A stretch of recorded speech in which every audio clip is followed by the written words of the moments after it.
নমস্কার। আপনারা দেখছেন শরীর বাক্যের ভিডিও। আজ এই প্রভাতে আমি আপনাদের কাছে নিয়ে এসেছি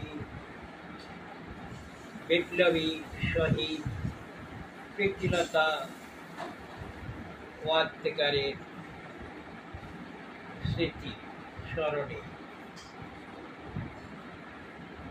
এই স্বদেশী আন্দোলনের প্রথম মহিলা শহীদ, স্বদেশী আন্দোলনের প্রথম মহিলা শহীদ এই প্রীতিলতা ওয়াদ্দেদার। 1932 খ্রিস্টাব্দে আজকের দিন অর্থাৎ 24শে সেপ্টেম্বর তিনি শহীদ হন। তার জীবনকাল মাত্র 22 বৎসর। জন্মেছিলেন বর্তমান বাংলাদেশের চট্টগ্রাম জেলায় 1911 সালে। এই বিপ্লবী আন্দোলনে প্রথম শহীদের প্রতি জানাই আমার বিনম্র প্রণাম।